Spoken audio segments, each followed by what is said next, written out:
May I now please call upon Mr. Manish Raj Singhania to start off our sessions for the day and welcome a very special guest. Mr. Manish, please.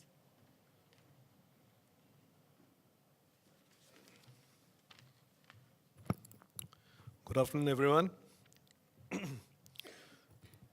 May I now welcome Mr.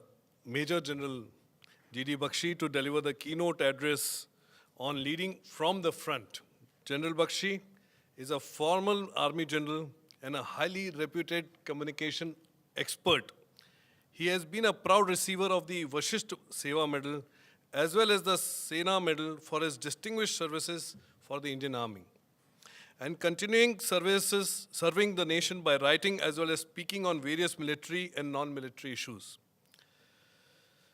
Today, we will relish his anecdotes from his own experience from the battlefront, where a capable leader determines who gets out alive. Please give a big round of applause for Major General G.D. Bakshi.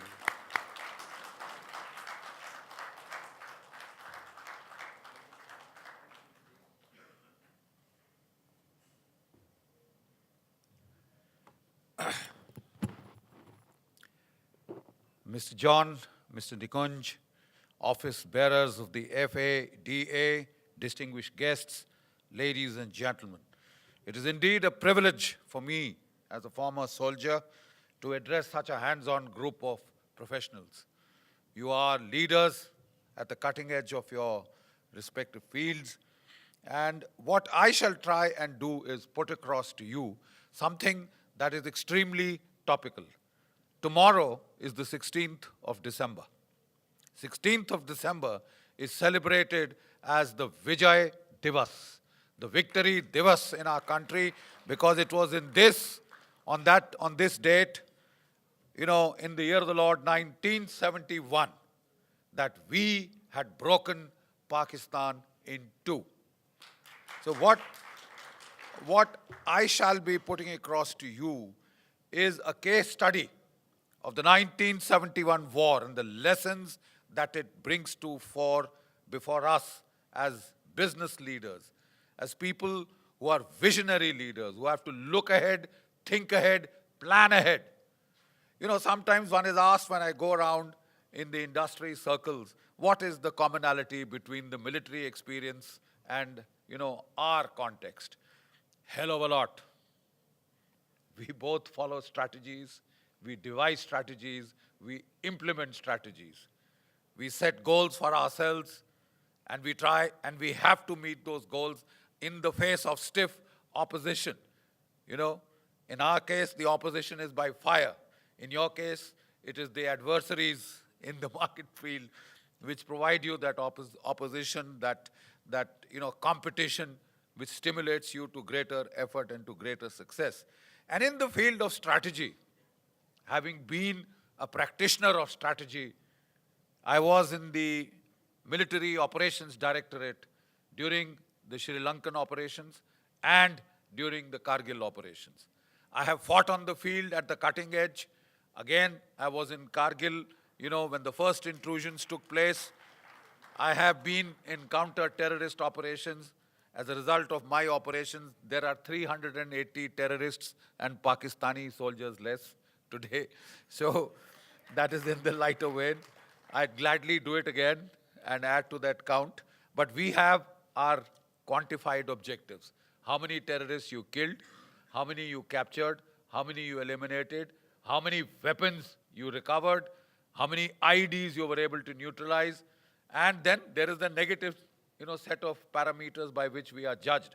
How many ambushes took place in your area? How many IEDs went off in your area? So we are judged on the very same quantitative parameters that you judge yourself on and your hierarchy judges you on. What I want to tell you today is specifically about the domain of strategy. We had visionary leaders telling you what is the shape of things to come, right? If there are going to be no internal combustion engine driven vehicles anymore, and we're going to transit entirely to the electrical family of vehicles, possibly solar family of vehicles, and what have you, alternative energies. Well, what are we doing to meet that future? What are we doing to anticipate that future? In 1971, it was very clear to us that Bangladesh was coming.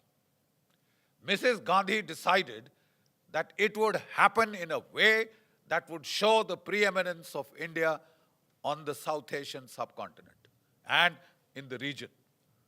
We had seen it coming. Everybody knew of the disparities in economical, between the eastern and the western wings, and the imposition of the Urdu language. It was all creating a lot of trouble. It had been foreseen, we had prepared for it, and actually it was a 10 years preparation period that resulted in the tremendous victory of the 1971 war. It just didn't happen by itself, by chance, by accident. We don't believe in accidents. They don't happen for the good. Accidents only happen for adverse situations, you see.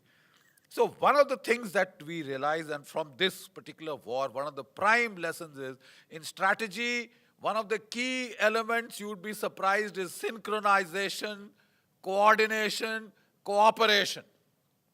And I'm afraid we Indians, we are brilliant individually. You won't find a better set of people with greater brain power. Half of NASA is Indians.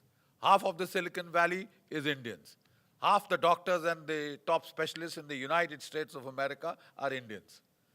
Individual brain power wise, I don't think anybody can hold a candle to Indians. Our problem is as a collectivity. Our problem is as an entity. Let me clarify further. Because what I'm saying is from the military field equally applicable to you all. And that is that, if you see the Asiad Games, if you see the Commonwealth Games, we haven't reached the Olympic levels as yet, but, we will be there, I hope, and not very far.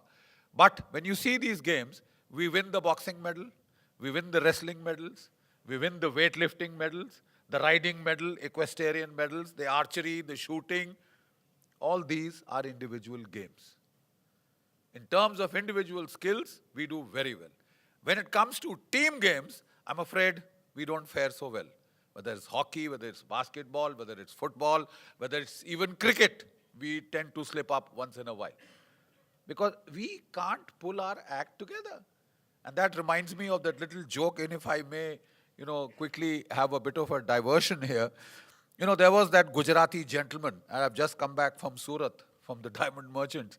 So there was that Gujarati gentleman who started, he made a fortune in the business of crabs. You've all possibly heard this story. But so when he was asked as to how he did it, he said, that's very simple. I export live crabs. He said, that's fine, but how did you make such a fortune? I mean, there are so many people selling live crabs, exporting live crabs at that. He said, we used to send them in containers, plywood containers, and what I did was, I removed the top. So there was I didn't seal those containers. He said, but they were live crabs? He said, yes. He said, didn't they crawl out? He said, no. They were all Indian crabs. Whenever one crab started going up, there would be 10 bloody crabs who would pull him down. So that is our greatest problem. We are great as individuals, we are great as, as individual entities, but when it comes to cooperation, coordination, you find that there is something here that tends to detract from the ethic of cooperation, from the ethic of coordinating your activities, working in harmony. How many of us can really do what is called community singing? Just go to any of our temples and you'll find discordant voices. Go to a church, go to the West, and you'll find orchestras, symphony orchestras, harmony, soprano, tenors, bass, everybody trying to get his act together in a group. Most of these are cold countries. In the cold countries, if you don't cooperate against a hostile weather environment, you are finished. It's in the warm climes, sunny climes of India that you can become an ascetic. You can go to a jungle, you can stay alone for 20 years and do your meditation. You will still survive. You see, the value that we put on cooperation, coordination is minimal. And I think it is a byproduct of our environment. It is so benign. It is so benign. It encourages individualism. And as individualists, we are great. Our problem is getting our act together and doing things in a coordinated, synchronized, synergistic way. You use the word synergy. That is the key.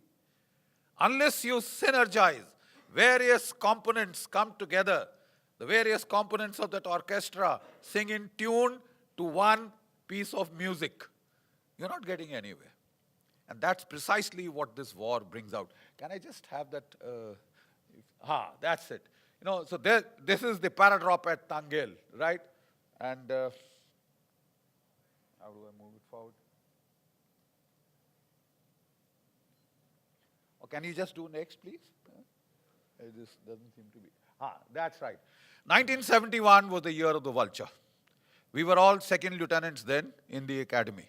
And suddenly one fine day we were told we were to pass out on 14th of December 1971. We were told, gentlemen, you are quite well trained. You're going to be passed out 14th of November 1971. There's a war coming. There's a war coming. There are vultures flying over Bangladesh. There have been 3 million Bengalis killed, 1 million Bengali women raped, 10 million Bengalis as refugees, a burden on the Indian economy. So we need you guys, we need cannon fodder. We need cannon fodder, so you guys are very well trained and you're going to go and join. 10 days of leave we got. We went and saw Mama, Papa, touched their feet. And then we landed at Siliguri, and when we landed, our boys were there waiting for us with their bayonets fixed. Said, "Jaldi karo saab, jaldi karo, Paltan Bangladesh mein hai." On the very first night of our service, people from my batch were killed, they were wounded, and the amazing thing is those who were the best athletes, the best runners, they lost their legs. Those who were good boxers lost their arms. I don't know, it's a very strange piece of destiny, but that's how it happened.